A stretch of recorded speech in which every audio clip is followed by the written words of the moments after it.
So, grabe naman, no? Kaya nga sabi ko, grabe kasi puro pera ito, guys, no? Talagang binibless kayo pagdating sa kaperahan, mga kapiksi.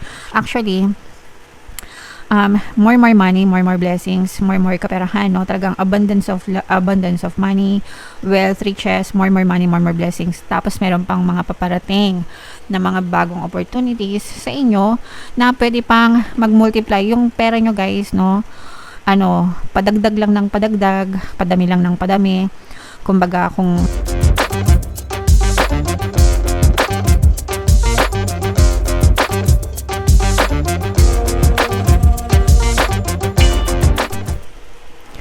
hello guys, hello Gemini. Welcome back to Pinoy Pixie Tarot. Ang pamagat ng episode natin for tonight is mga blessings para ngayong October para sa Gemini, Sun, Moon, Rising Sign, and Venus. So, unahin natin tong deck na to, guys. Tingnan natin yung mga mensahe para sa inyo.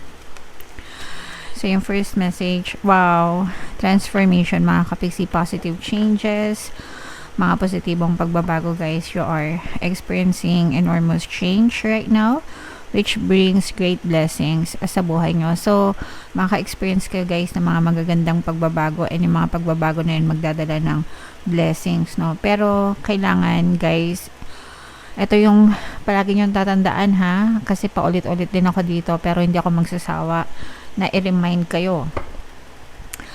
Hindi magbabago ang buhay nyo hanggang hindi kayo nagbabago. Kahit gaano ka-positive yung makita natin sa reading nyo, pero kung kayo mismo na nakikinig dito ay hindi nagbabago, hindi rin magbabago yung buhay nyo.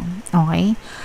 So, kung araw-araw na lang gumigising kayo, tapos palagi nyo iniisip yung mga problema, yung mga challenge, yung mga pagsubok, yung mga reklamo sa buhay, kung ganyan ang pattern nyo araw-araw at hindi nyo binabago, hindi rin magbabago ang buhay nyo. Pero kung binago nyo yan, and sabihin nyo sa sarili nyo na okay lang yan, this too shall pass, lilipas din ito, matatapos din yan, magiging ma-okay din ako, magiging maunlad ako, magiging masagana ako, magiging mayaman ako, aasenso ako, aangat ako. Kapag ka ganun palagi yung ginagawa nyo, unti-unti magbabago yung buhay nyo, and talagang papasok yung mga blessings sa inyo, guys. Okay? So, ganun lang. Mag-stick lang kayo, guys, dun sa positive. Kahit negative yung nararamdaman nyo, always tell yourself positive things and affirm hanggang sa unti-unting magbago yung buhay nyo. Okay? Ganun lang kasimple, guys.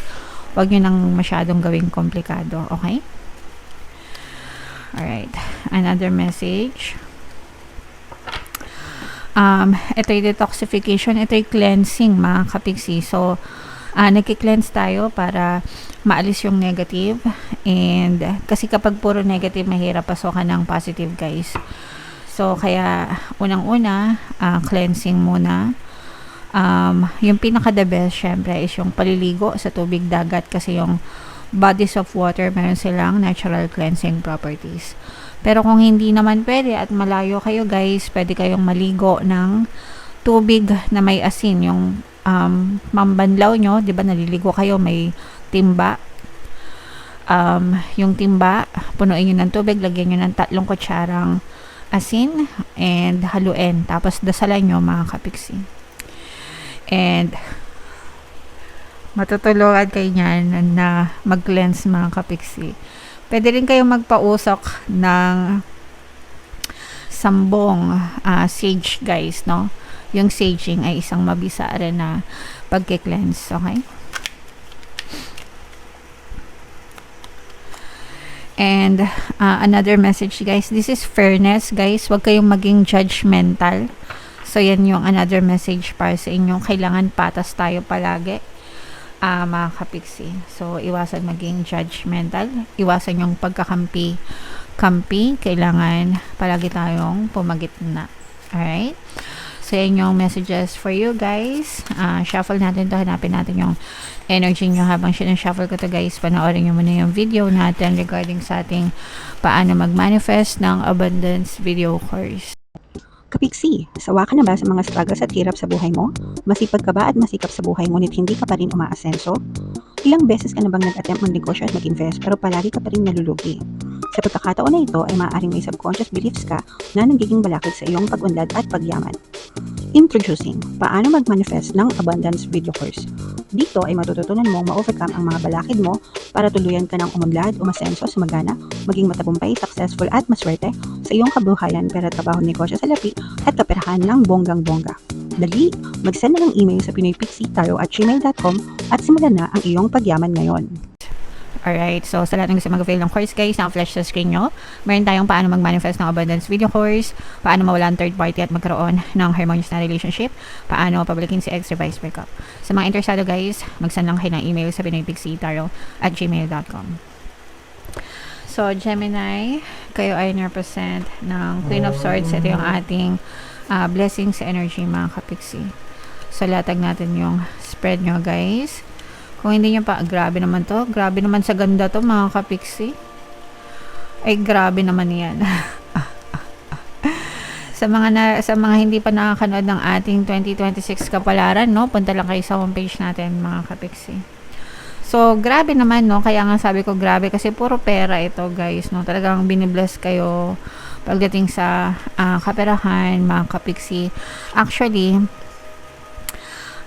more money, more blessings, more kaperahan, no? Talagang abundance of money, wealth, riches, more money, more blessings. Tapos meron pang mga paparating na mga bagong opportunities sa inyo na pwede pang mag-multiply yung pera nyo guys, no? Padagdag lang ng padagdag, padami lang ng padami. Kumbaga sa negosyo or kahit sa trabaho, kung dati kumikita kayo ng 50 araw-araw, ngayon 100 na, sa susunod 200, sa susunod 300. Yung simple na ganung klaseng explanation, pero nagmumultiply guys no? Para kayong merong machine na parang golden bibe. Alam niyo ba yan? Maria and the Golden Bibe. Tama ba? Hindi ko alam kung napanood niyo yun. Syempre mga kapanahonan ko, alam nila yan. Si Maricel Soriano, si Miss Maricel Soriano, yan. Tapos ni-revive ni Miss Marian Rivera. Yung lumang pelikula na meron siyang golden bibe, yung bibe niya nanganganak ng gold na itlog, no? So, pera mga kapiksi. Parang ganon. Figuratively speaking, parang meron kayong source ng pera na talagang nagmumultiply guys, no? At saka palaki yung kita. So whether nasa content creation kayo, or baka may negosyo kayo, or baka may trabaho kayo na maganda, wag lang yung mga under the table guys, wag lang yung mga contractor na corrupt, no? Sana naman hindi. Pero grabe yung blessings nyo guys pagdating sa kaperahan. Sobrang nagmumultiply talaga. So i-mind nyo na yan sa comment section, and bibigyan pa nga kayo ng chance ni universe, no, na talagang ito guys, yung mga pananim nyo, no, unti-unti siyang tutubo ng madami, no. Meron pa kayong mga bagong opportunities sa to guys, sa business pa, sa business or investment mga kapiksi, lalo pang uundad at sasagana kayo. Yun lang yung pupuntahan nyo guys. Yung iba sa inyo talagang nag-research, nagsaliksik, and parang dumating na yung sagot sa inyo mga kapiksi. Yung long answers, yung answers na long time nyo na sinearch, no? Parang binibigay na sa inyo lahat ni universe. Bahala na kayong magpalago mga kapiksi. So i-mind nyo na yung more money na yan, multiply guys, no. Ito naman, for some of you nakaka-experience ng toxicities, ito yung mga balakid sa blessings guys. Stress, for some of you may kapalit na stress. Meron ditong fire, air sign, energy. Ito guys, feeling ko itong stress na to hindi sa pera, ito stress sa relationship mga kapiksi. So medyo kung kayo ay pinagpapala sa pera, medyo sablay naman kayo pagdating sa relasyon. And may balakid kayo sa relationship kasi ang balakid nyo is yung patong-patong na problema, ninyong mag-asawa or ninyong magjowa, at saka yung iba sa inyo toxic yung partner nyo mismo. Actually, yung partner nyo mismo, sila mismo yung toxic, kaya parang nahahawa kayo. Yung iba, parang bumibigat yung buhay dahil sa mga toxic na partner. Meron talagang ganun, guys, no? Kasi energy natin, depende kung ano yung nakapaligid sa ating quantum bubble. Guys, napipick up natin yan sa isa't isa. Kaya nga dapat we always surround ourselves with positive people para positive din tayo, di ba? Pag negative, nahahawa din tayo sa negative, mga kapiksi. So, yung iba sa inyo, toxic mismo yung person nyo sa relationship, kaya medyo sablay yung relationship nyo, mga kapiksi. Okay? So, kausapin nyo, pausukan nyo, pausukan nyo ng sambong yung mga partner nyo. Pagsabihan nyo na wag silang masyadong nega, guys, para hindi kayo ma-stress. Okay? Alright. So, itong mga swerte sa pera, guys, yung mga blessing sa pera, i-mail nyo na sa comment section nyo. Buno tayo ng additional message. Wow. Diba? If it's meant to be, it will be. You won't have to force, convince, or worry over it. Let it flow, let it be, and let it come to you. So, you are attracting everything you need. Trust the timing of your life. So, ito kasi yung nagiging problema, guys, when we're manifesting or when we're praying for some things. Yung iba sa atin, atat, no? Atat. Kailan ba? Nasan ba? Bakit wala pa? Bakit wala pa dito? Bakit hindi pa nangyayari? So, the more na ganun kayo, guys, the more na nag-cause kayo ng resistance or blocks, the more na nadidelay yung mga manifestations nyo, yung mga prayers nyo.